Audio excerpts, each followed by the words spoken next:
AI has a new target. This time it's music. Can you tell if the tunes you're listening to are made by a human?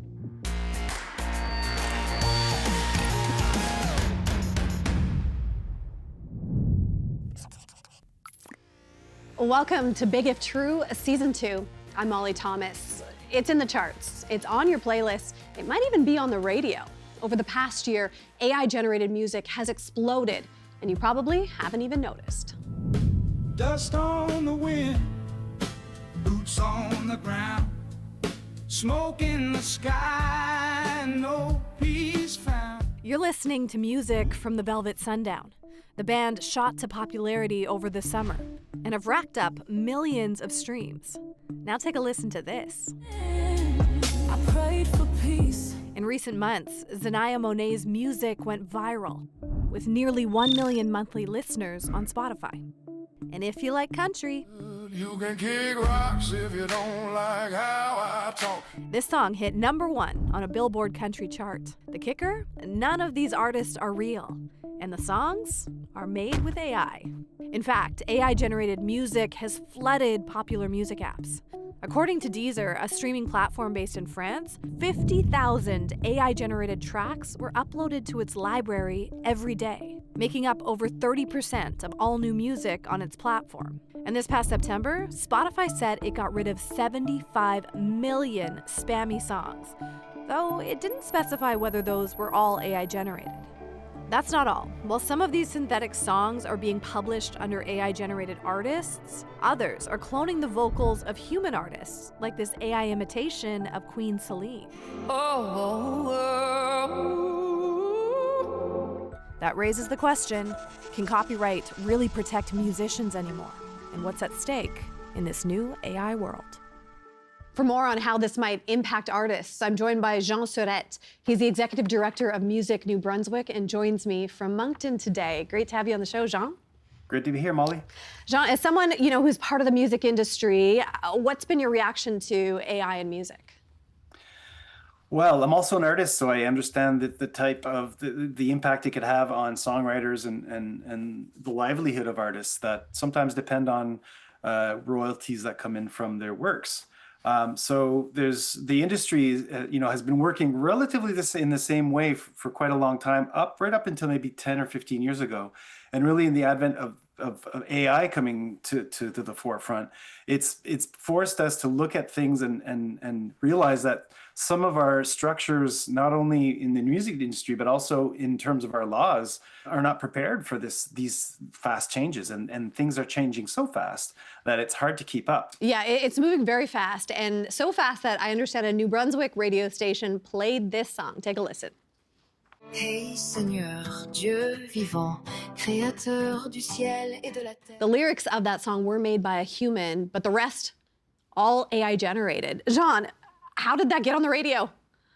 Well, it's kind of a fluke when it comes down to it, because that weekend supposedly was about a year ago in February, and there was a snowstorm. They were understaffed, so they received new music and they just programmed that music automatically. It's interesting because I was rereading, and the program manager of the station said, well, if we would have known it was AI, we wouldn't have played it. So it just kind of happened. Do we expect that that's going to happen more and more? Well, it's not only fooling the folks that programmed it, but it's at what point is it going to fool folks listening? And I think for certain types of music, it might be a bit easier. Let's say music that's more electronic or less acoustic based. It might be a bit easier for an AI generated song to pass without being identified as AI. But I think for now, when something plays on the radio, there's no way really of telling unless you've got a keen ear and you're listening for certain telltale things. But at this point, the question is that at what point are the public going to be interested in knowing, am I listening to AI music, or am I listening to music made by a human? What is the impact on the artists that people out there may not understand?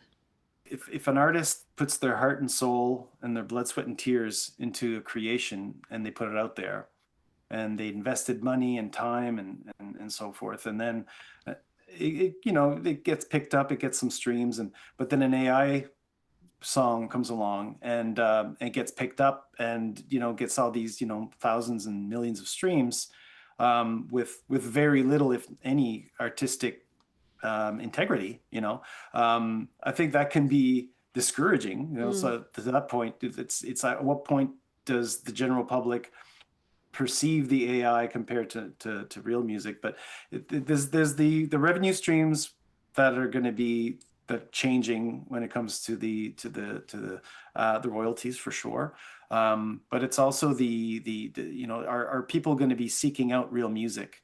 I think when streaming platforms started to be really popular and artists started losing revenue from their album sales, when CDs and vinyl is coming back, but there was a huge decline, and at one point that artists that were living fairly well off of music, either touring and selling albums, well, a huge part of their revenue streams disappeared.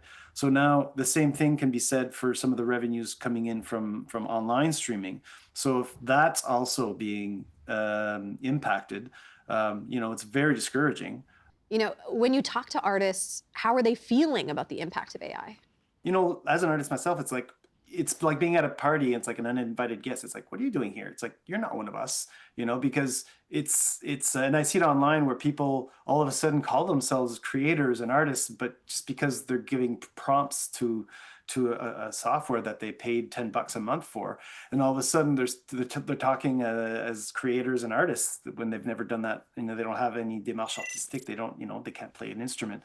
So there's a little bit of that, and there's a little bit of frustration on that. But I think it's a little bit scary especially when artists that depend on their livelihood is dependent on their creations. Is there any role though for AI in music? I think it can be a tool. It can be used for making demos. It can be used for different things. But I don't think it'll ever replace a human that has lived experiences, that has emotions. Jean, appreciate your perspective today. Thank you very much. While some artists have been speaking out about AI, industry leaders have been slowly changing their tune on its role in music. Josh O'Kane is a reporter with the Globe and Mail who has been tracking those changes. Great to have you here, Josh. Yeah, thanks for having me. I want to understand, what was the catalyst for the conversation around AI and music? So music is at the forefront of the creative fields that have been trying to grapple with what copyright is going to look like in the future, but also what the nature of human expression is going to be when we can just kind of make up human expression with a couple of prompts into an AI service. So is this like people copywriting other people's music, taking it? We're not quite reaching the level, I think, where people are copywriting other people's music, but if you're ripping off someone's copyright, it's just like the Napster era. When it comes down to, remember all the lawsuits with like Metallica and I think Dr. Dre, like suing these companies because, their copyrights were being violated. And for a long time, for the first 3-odd years of generative AI being in the public conversation, the music industry was against it. There were lawsuits, there were battles. And over the last few months, we've actually seen that dynamic completely flip. Where you're actually seeing settlements between major labels and groups of independent labels and some of these AI services. Okay, I want to come to that, but I want to make sure, I bet you've heard this, and I bet you our viewers have too. Take a listen. Okay.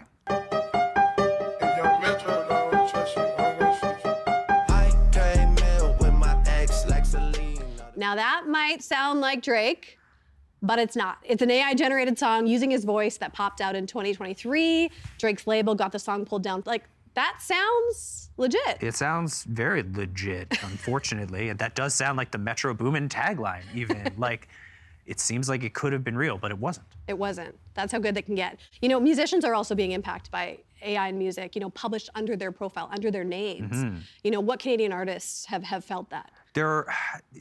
In terms of the sort of fake names, you're often seeing that happen with independent artists who might not have labels sort of scanning streaming services to look out for fraud. I spoke with a gentleman named Ian James based out of Nova Scotia who found out he was releasing an album at one point about a year ago that he wasn't actually releasing, and then found out that this was sort of AI. He believed it was AI generated, and it certainly sounded like slop when I listened to some of the music that he had pulled down from streaming services. This is something that is becoming increasingly common even outside of AI, is people trying to just drift off of the sort of reputations of other existing musicians. So first copyright, then people's names, and now there's a new problem around fake artists. Help me understand that. Yeah, midway through last year, we had this band, using air quotes, scare quotes. I'm going to use that a lot, I think, when we're talking about AI, called the Velvet Sundown. And over the course of, they just sort of started surging on Spotify. And then over the course of a few months, people realized, oh, this is actually appears to be an entirely AI-generated artist. Even if you take one look at their sort of press photos, it's very clearly got this sort of hazy look. Everything's a little bit too perfect, reminiscent of the 1970s, which they're trying to achieve in their sound, but it's fake. But you have to look, Josh. I know you have to look. Actually look and ask other people. You wouldn't just know. It's my job to look, but the average person is just like, oh, cool, interesting music. And that's where it kind of comes down to, what is music? And is music a product that is being sold to you, or is music human expression and the evolution of that expression that moves the culture? Speaking of that expression, you and I can make AI-generated songs. Yeah, there's apps out there. Yeah. What can you tell us about that? It's some of these apps, particularly let's use Suno as an example, which signed a licensing agreement in the last few months with Warner. You can just type in a prompt. I've tried this myself when I was working on a story about this a little while ago, and I typed in a prompt about, what if Gordon Lightfoot wrote a song about eating 100,000 pies? Obviously not what Gordon Lightfoot would traditionally be writing songs about, and he hasn't put out music lately. He's passed on. Yes. And it generated in this kind of eerie folk song about, it was deadly serious, but the chorus was about just eating pies until you threw up, because it doesn't actually process what the reality of what a song might sound like. It just responds to the prompts. If you and I are on those apps, how quick can we put something together? How fast can something be made? If you put in a prompt, you can just wait just a few minutes in some cases, and then you've got this whole song. You're building a whole world that a human being would normally take days, if not months, to make, and it does it in a matter of minutes. In a few minutes. It's wild. It's completely replacing the thought process that goes into these works of human expression. We were talking about the use of AI music and now how the industry has kind of changed its tune. Help me understand that. Where was the industry before, and where is it now? So the industry responded the way that most creative industries did at the beginning, was with lawsuits. There was a great deal of fear about the copyrighted material upon which whole industries are made just being sort of used and sort of thrown aside to create this AI music, which a lot of people call slop. And it took a long time for settlements to start happening. Over the past few months, we've seen a great deal of those. But they've changed their tune. Yes, they have. And now they're going the other way, saying, oh, we want to collaborate with AI companies. Yeah, and I think part of that is sort of due to the mindset of what we sometimes call technological inevitabilism, which is the technology's here, we got to work with it. So let's license these catalogs to these AI services, and then that way we can at least get some kind of monetization going if people are just going to be generating songs anyway. Some artists are fighting back against the use of AI music overall. How have the labels reacted to that? So because the labels are finding ways now to legally license their catalogs to these AI services, we're finding that the labels are playing ball. You are seeing a lot of musicians themselves fighting back. And there's this chasm that is widening. That chasm between music and the music industry has always been there, because it is another version of that battle of, is this a product or is this expression? Sure. But what you're seeing is this widening chasm. But the labels are saying, this is going to happen. People are going to use these services. And so if they're going to use these services, we want to use our bargaining power with these massive catalogs of music.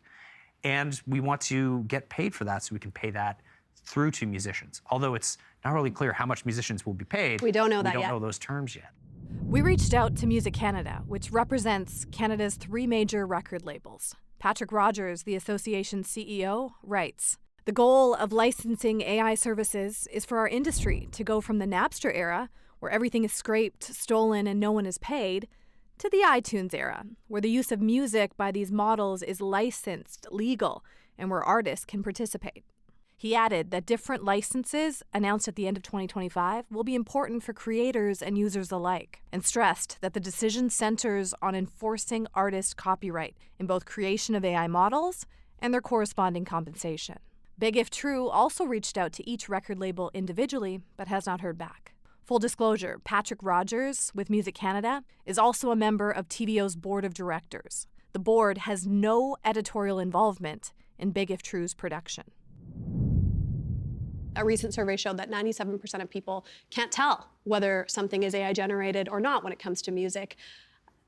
Can you tell? I can kind of tell, but I think it's getting more and more difficult. The software is getting just more and more mature. It's getting more refined, and it can mimic the sound of an acoustic guitar in various different rooms, which means that over time you are going to have people's voices being mimicked, not just instruments, and it's going to become this sort of, the uncanny valley may disappear. You might be fooled no matter how much you're trying to look at it. Josh, thank you for being here. What a wild time to be talking about music. I know, can't believe it. Great to have you. Coming up, we'll speak with a policy expert who says we need more transparency around AI-generated content, including music. But first, a look at what's real and what's not with Charlie Buckley.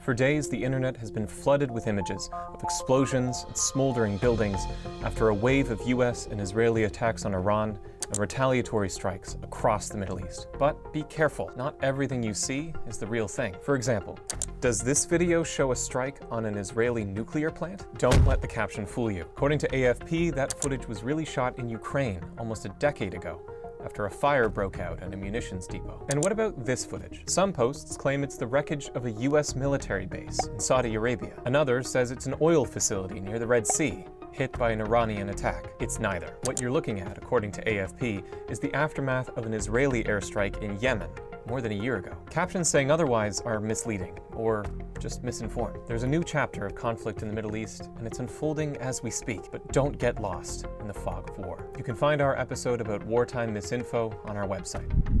Armed conflict is all over the news right now, but what about its future? If you believe these clips of gun-toting robots in China, that future is already here, but you shouldn't, because the videos aren't real. A fact check by Germany's public broadcaster found they are chock full of AI hallucinations, like the magazine disappearing from this rifle, or this person's fingers melting into their walkie-talkie. The truth is, countries like China and the United States have been experimenting with military robots for decades. But these ones, as real as they look, are pure science fiction. Pop quiz. What's going on in this video? Not sure? Maybe some audio will help. If you guessed an anti-immigration rally, you've got it all wrong. Recently, viral clips showed what sounded like an angry mob in small-town Ontario, complete with torches. But that footage has nothing to do with immigration. A Canadian press fact check found it's really just a parade, the annual winter carnival in Cochrane, Ontario. Here's what the real video sounds like. Those chants of deportation seem to be taken from an unrelated protest in the United Kingdom and then digitally added to the Ontario footage. They say that seeing isn't always believing, but make sure to keep your ears open for misinformation too. That's your reality check. Now you're in the know. Coming soon on Big If True, dodgy diagnoses from fake physicians to doctored deepfakes. There's a new wave of malicious medical influencers out there. Is the doctor you're following on social media even real?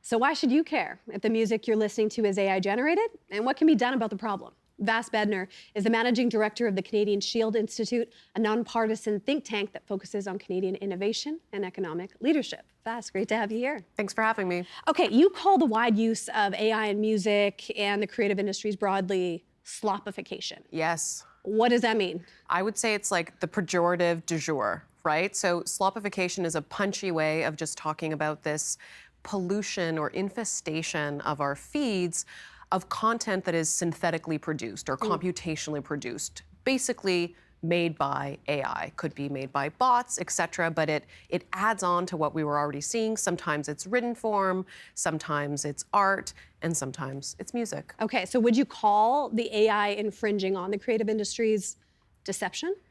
I would. actually. I think that often there's not enough transparency around it. So the word deception, if we want to look at part of this as a consumer protection issue, right? That the market cannot be disciplined because as consumers, as listeners, we don't actually know for sure what we're listening to when it comes to synthetic music. And audio is so interesting to think about. It's so intimate. Listening is so intimate.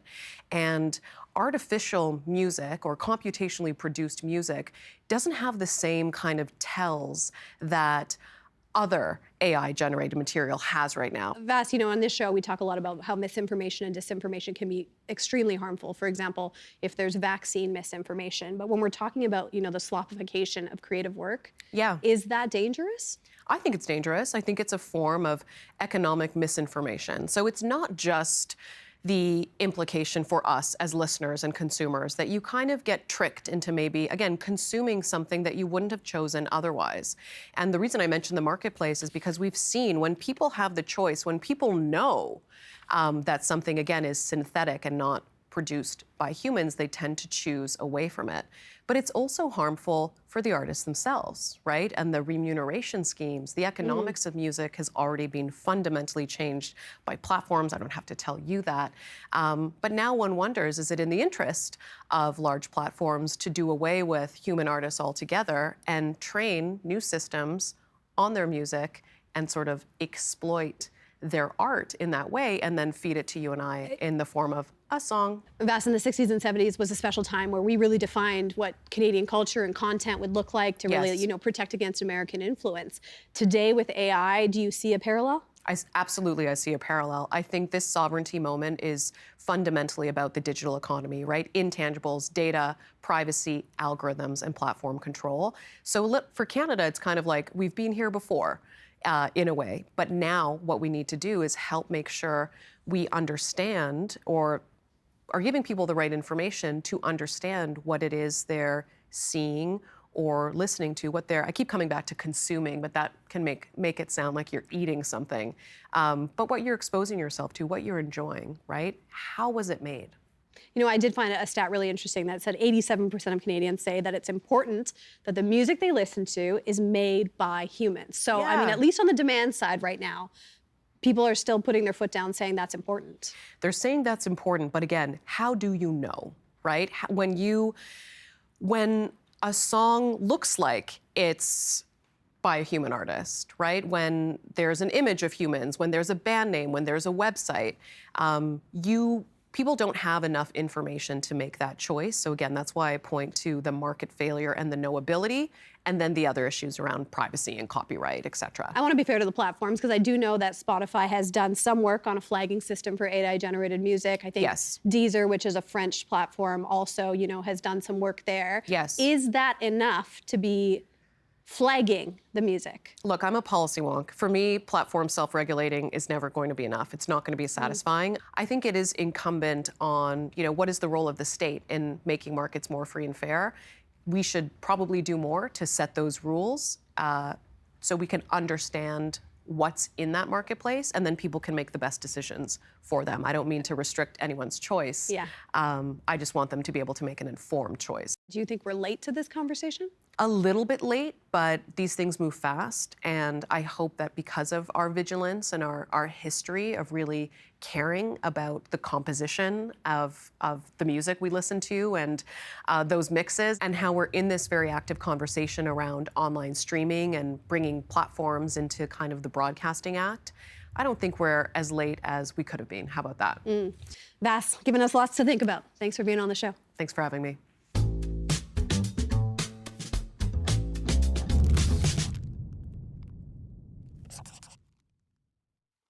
So if you want to know if that artist you're listening to is real or AI, here are a few quick tips. Check if the artist has ever played a live show or given any interviews. Have a look to see if they have a social media presence. If those don't exist, chances are the artist doesn't either. I'm Molly Thomas. This is Big If True. We'll see you again next Sunday or anytime online.